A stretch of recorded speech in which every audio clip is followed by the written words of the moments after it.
이어서 계속 강의하도록 하겠습니다.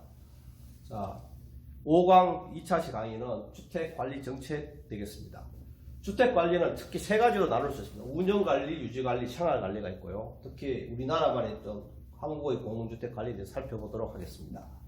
자, 주택관리입니다. 주택관리의 정의는요, 관리 주체라는 게 있는데, 관리 주체가 주택을 대상으로 전개되는 관리적 측면의 총체적 행위입니다. 그래서 운영관리, 유지관리, 생활관리 세 가지가 핵심이 되겠고요. 또 주택관리 필요성은 이제 아파트가 등장되면서 생긴 건데요. 1960년대 마포 아파트가 등장됐죠. 그리고 공동주택이 등장되면서 우리나라 급속하게 단독주택에서 공동주택, 공동주택 중에서도 아파트 위주로 갔죠. 그래서 입주민들 간의 트러블이 생깁니다. 그 부분도 조정해야 되는 부분도 있고, 시설물이 세월이 가면 일단 노후화되죠. 여기에 대한 대책, 특별수선 충당금을 마련하고 수선한다든지 이런 부분이 생기겠죠. 특히 최근에는 공동체 를 갖고 보는 그런 움직임이 있습니다. 그래서 공동체 활성화 부분도 관심이 있고요. 자, 이런 주택관리 체계가 이제 법적 뒷받침이 있는데요. 법적 체계를 한번 보면은 매우 많은 법이 관계됩니다. 주택법, 민법, 그리고 집합건물법, 시설물 안전관리법, 건축법, 건설업법, 소방법 등등 굉장히 엔지니어적인 측면의 법이 관계가 되고요. 특히 관리적인 측면에서 보면은 1963년에 공용주택법이 생기면서 관리 부분이 처음으로 명시가 되고요. 그리고 72년도 주택건설촉진법이 생기면서 공동주택을 많이 짓도록 했죠. 주택건설촉진법에 공동주택 관리령이 분화되어 나가고 79년에 분양되어 나왔습니다. 그러다가 다시 주택건설촉진법이 주택법으로 일반법화 되면서 공동주택 관리령이 없어지고 주택법 속에 다시 들어갔어요. 그러다가 2015년에 공동주택관리법으로 별도의 단일법으로 생기게 된 거죠. 그만큼 관리 부분이 중요하게 되었다, 이렇게 볼 수 있는 겁니다. 자, 관리 방식을 크게 세 가지로 나눠볼 수 있습니다. 입주민 스스로 우리가 알아서 관리하겠다. 주택관리소장을 고용해가지고 할 수 있는 건 자치 관리하는 거고, 위탁관리는 관리업체에 맡기는 거고, 혼합관리는 대단지인 경우는 두 개 다 습과할 수도 있는 거죠. 그런 거고, 우리나라는 공동주택관리업이라는 별도의 업역이 있는데요. 이거는 70년대 말에 생기기 시작했습니다. 그런데 문제점은 큰 돈은 안 돼요. 이게 이제 수수료 조금 묻고 정산하고 이렇기 때문에 거기서 크게 수익이 생길 여지가 없습니다. 그런 부분이 있고, 그렇기 때문에 공동주택 관리를 크게 발전하지 못하고 소규모적으로 있는 거죠. 자, 주택관리 종사자는 어떤 사람들이 있는지 살펴보도록 하겠습니다. 첫째, 주택관리사라는 게 있습니다. 이건 공동주택관리법에서 생기고요. 한 15,000명, 한 16,000명 정도, 15,500명 정도 될 겁니다. 대한주택관리사협회라는 단체가 있고요. 또 아파트 경비원들 있죠. 경비원들한테 적용되는 것은 경비업법입니다. 우리나라 전체 한 15만 명 정도가 아파트 경비를 하고 있고요. 그리고 또 아파트 청소도 하죠. 복도나 계단이나 공용 부분 청소를 해야 되지 않습니까? 그 부분은 공정위생관리법 적용을 받는데 한 40만 명 정도가 됩니다. 전국적으로. 한국건물위생관리협회라는 이익단체가 있고, 직능단체가 있고요. 하자 보수한다든지, 시설물 유지 가려면 해야 되었습니다. 그거는 시설관리 직원인데, 주로 건축법 적용을 받고 있는데, 한 13만 명 정도. 굉장히 많은, 사람들이 합하면은 한 7, 80만 명 정도가 주택관리에 종사를 하면서, 이제, 직업을 가지고 있죠. 자, 신문기사가 하나 있는데, 이거는 여러분들한테 과제물로 내려고 했는데 과제물을 좀 줄이다 보니까 못 냈는데요. 2018년 2월 23일 날 한겨레 신문에 금요일 날 나온 건데, 입주민과 아파트 노동자 사이의 관리소장이 동분서주한다는 어떤 여성관리소장, 서울에 있는 여성관리소장을 취재해가지고 굉장히 좀 분량이 많게 심층 럽보 보도한 건데요. 여러분 인터넷에 찾아가서 꼭 한번 읽어보시기 바랍니다. 나중에 오프라인 수업을 하게 되면 여러분한테 소감을 물어보도록 하겠습니다. 자, 여기서 보면은 관리소장들이 여러 가지 어려움이 있다고 호소를 하는데요. 그 내용을 보면은 주민들 간의 분쟁 조정을 하는데 좀 어려움이 있다는 거죠. 관리소장이 특별히 권위가 있는 것도 아니고, 또 특히 입주자 대표하고 일반 입주민들하고 사이에서 갈등이 생겼을 때 굉장히 애로사항이 있고, 장기 수선 충당금 확보와 관리가 어렵다는 거죠. 보통 집 팔고 떠나면 그만이지, 나중에 이 수선 충당금을 적립해가지고 집을 새로 시설물 뜯어고치고 하는 부분에 관심이 없죠, 일반 사람들. 그리고 입주자 대표회의 운영상 애로사항, 의사결정 과정, 뭐 계약과 구매 관련 약간 비리 문제도 있죠. 직원 관리, 회계 처리의 효율성, 여러 가지 부분들이 있는데 이런 부분들이 좀 어려운 점이 있다는 걸 이제 관리사무소장들이 해서 말씀드립니다. 자, 운영관리 보겠습니다. 운영관리는 주택관리 적용 범위가 있죠. 분양주택, 임대주택, 주상복합 보통 세 가지가 핵심이 되겠고요. 시장, 구청, 구청제 허가를 받는 뭐 행위허가 기준, 베란다 확장한다든 이런 가지 있겠죠. 입주자 등이란 개념이 있는데요. 입주자 등은 입주자와 사용자를 이야기합니다. 입주자는 한번 읽어보도록 하겠습니다. 개념을 좀 명확히 한번 아실 필요가 있기 때문에 구분 소유권의 목적인 공동주택의 전용 부분입니다. 전용 부분의 소유자 또는 소유자를 대리하는 배우자나 직계 존비식으로 옛날에는 소유자만 딱 하나만 인정이 되는데 요즘 확장이 된 거죠. 입주자의 자격 전유 부분의 소유권을 취득했을 때 발생하고 전유 부분의 소유권을 잃었을 때 소멸을 하는 거고, 사용자도 있는데 입주자 예의자로서 공동주택에 거주하는 자를 사용자로 봅니다. 두 개 합해가 입주자 등이라는 개념이 공동주택 관리법에 있습니다. 입주자 대표회의가 구성이 되는데요. 구성이나 의결, 운영 권한 뭐 이런 부분이 이제 법에 명시 잘 되어 있고요. 특히 요즘 언론이 가끔 나는 게 입주자 대표회장, 뭐 갑의 횡포 가끔 나오죠. 관리사무소 직원들 뭐 우울증 지에서 괴롭히는 문제 나오고. 자, 관리 주체가 있습니다. 관리 주체는 첫째 자치관리기구인 경우는 관리소장이 관리 주체가 되고 있고요. 그리고 아파트를 지어가지고 분양했을 경우 최초는 사업 주체가 관리 주체가 되고, 그 후에 이제 주택관리업자, 뭐 임대사업자가 있겠고요. 이런 부분이 있습니다. 그리고 이 관리 현황은 요즘 이 아파트라는데 계속 공개를 하게 됐습니다. 공개 행정을 추구하고 있습니다. 그리고 관리규약이라는 게 있는데요. 입주민들 스스로 이게 우리 공동체니까 어떻게 행동을 하고 권리와 의무를 명시한 건데, 각 시, 광역시에서 정한 뭐 공동주택 관리 표준 규약이라는 게 있고요. 이 규약을 그 단지에 맞게끔 조금 수정해가지고 자치관리규약으로 보통 제정해가 사용하고 있습니다. 자, 공동주택 관리기구는 뭐 자치관리기구, 관리소장, 그리고 기술인력, 장비인력 이렇게 중심이 되겠고요.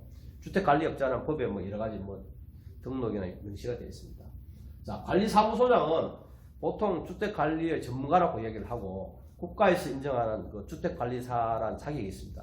주택관리사 보호는 시험을 쳐가 당첨이 되고요. 일정한 경력이 보통 5년 정도 지난 인정이 되면 주택관리사로 경력을 인정받아가 되는 거죠. 근데 이 사람들이 과연 전문성과 직업 안정성이 있냐 하면은 좀 의문스럽죠. 그 관리소장 평균 재임 기간이 1년을 넘지 않습니다. 그러니까 직업 안정성이 있다고 볼 수 없는 거죠. 자, 그리고 우리가 관리비를 거두고 있는데요. 관리비는 10가지가 있습니다. 일반 관리비부터 쭉 있고, 특이한 거는 승강기 유지비가 있고요. 또 지능형 홈 네트워크 시설 유지비라는 게 있고, 난방, 거탑, 수sun 유지비, 위탁관리 수수료. 위탁관리 수수료는 위탁관리 맡겼을 때 생기는 거죠. 그런 거고. 근데 예산은 관리사무소 전달 쓴 걸 정산해 그 다음날 부과하는 게 대부분인데요. 그렇게 하는 걸 정산제라고 하고, 뭐 1년 예산을 정해가지고 쭉 집행하는 걸 예산제라고 그런 게 있고요.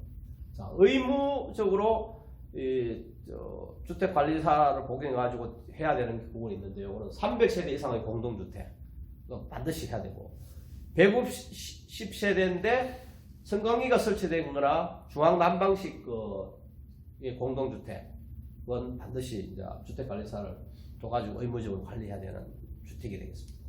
자, 아까 조금 전에 이야기했죠. 주택관리사는 국가가 인정한 자격증이 있다고 했는데, 주택관리사 보는 시험을 보는데요.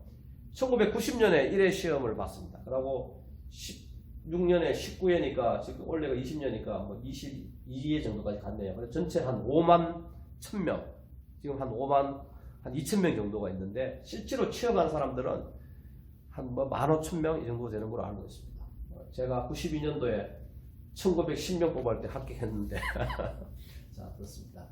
자, 공동주택 시설물을 유지 관리하는 부분이 있습니다. 뭐 건축 구조물, 토목 구조물, 기계, 소방 이런 것들을 항상 적절한 기능을 발휘하도록 유지 관리를 해야 되는 거죠. 전용 부분은 입주자들이 하겠습니다. 공용 부분, 부대시설, 공리시설, 노화를 방지하고 내용 연수를 연장하는 것을 해야 되고, 안전사고 예방, 그럼 하자 생기는 걸 적시 고쳐야 되겠죠. 하사보수의 책임 문제가 입주단이 있는지 집을 지은 건설회사가 있는지 따져보는 거 있고요. 특히 공용 부분 유지 관리가 있는데요.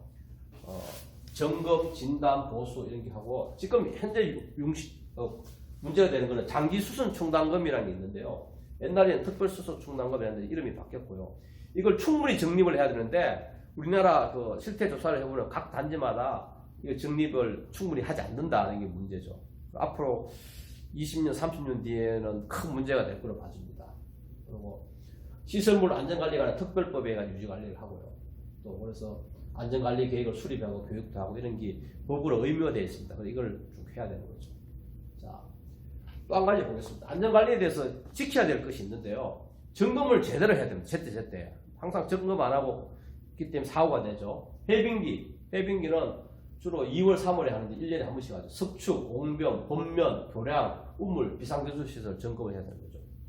이 번면이 뭔지 모르는 분들이 좀 젊은 분들이 있는데 번면은 이렇게 비탈진면을 번면이라고 일본 말인데 아직까지 쓰고 있죠. 또 우기는 6월달에 하는 장마철 오기 전에요. 여기는 뭐 담장, 하수도 이런 거 따져봐야 되는 거고.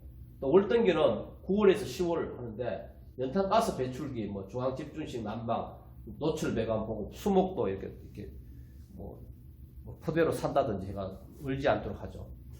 연탄가스 배출기는 요즘은 없습니다만 옛날에 5층 연탄 아파트에서 많이 있었죠. 그리고 안전진단 매 분기 이렇게 해야 되고요. 뭐 연이에 뭐 우물, 어린이 놀이터, 저수시설 이런 거를 시기에 맞춰가지고 제때 해야 되는 거 정해놨습니다. 그래서 그걸 반드시 지켜야 됩니다.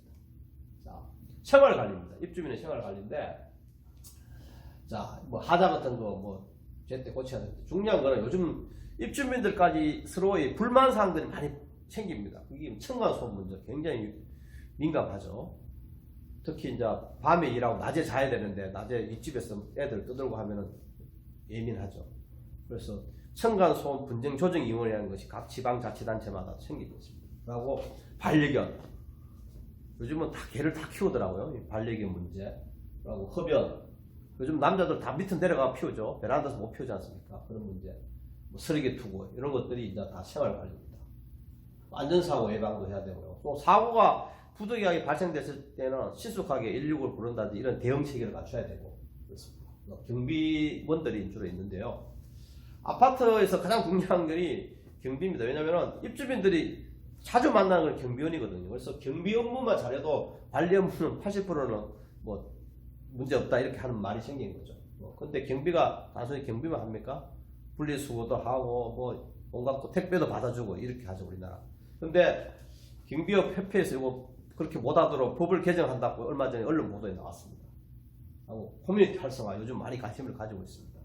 뭐 아름다운 주거 공동체, 살기 좋은 동네, 뭐 이웃 사촌 해가지고 요즘 카페도 만들고 뭐 이렇게 하죠.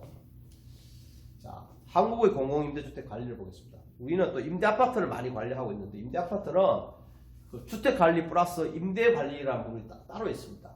우리나라 임대주택은 뭐 약간의 그 사회보호 시설적인 개념이 있죠. 그리고 또 주거 환경이 아주 좋다고는 볼 수 없고 좀 열악한 편이고요. 또 자기들이 그 일자리, 직장하고 좀 많이 떨어져 있는 외곽이 좀 있는 편이죠. 그리고 특히 임대주택에 살다 보면 술 드시고 이렇게 공동주택에 적합하지 않는 부적격자들이 많은데 우리 마음대로 어떻게 내보낼 수 없는 그런 애로사항이 있습니다. 그리고 최근에 2000년 이후에 매입임대주택을 많이 해가지고 우리 관리를 하고 있는데 매입임대주택은 좀 다가구 다시들 매입해가지고 여러 군데 산재가 있기 때문에 굉장히 관리하기 어렵습니다. 저도 뭐 주거복지센터장을 해봤습니다만 굉장히 어렵죠. 그리고 시설 노후화한 주택을 샀기 때문에 이런 보수 비용도 증가하고요. 굉장히 여러 곳 흩어져 있습니다. 그렇기 때문에 입주자와 입주 관리가 어렵습니다. 문제가 생기면 가보는데 문제 생기지 않으면 챙챙 가볼 일이 별로 없어요. 그런 부분이 있고 또 사실상 방치하고 있는 편인데 요즘 뭐 그래도 업체 선정에 관리하고 노력은 하고 있습니다만 그런 상황입니다. 자, 한국에서 주택관리 현실이 있는데요. 뭐 주인은 많은데 진정한 주인은 없다. 그렇죠. 보통 관심이 없죠. 주택관리 그런 부분이 있고 또 경비원과 미화원이 제대로 쉴 공간도 없는 그런 문제도 있고 또 아파트 관리가 수익 사업이 아니니까 생기는 경제적인 여러 가지 동기 인센티브 유인이 안 생기는 문제 이런 것들이 있습니다. 자, 공동체 활성화 노력은 우리 회사가 가장 많이 한 게 엄마 손 밥상 있죠. 이런 것도 여러 가지 있습니다. 자, 책 하나 소개하겠습니다. 아파트 노동자의 현실이라는 책인데 여러분 시간 되면 꼭 한번 읽어보시기 바랍니다. 자, 마치겠습니다. 수고하셨습니다.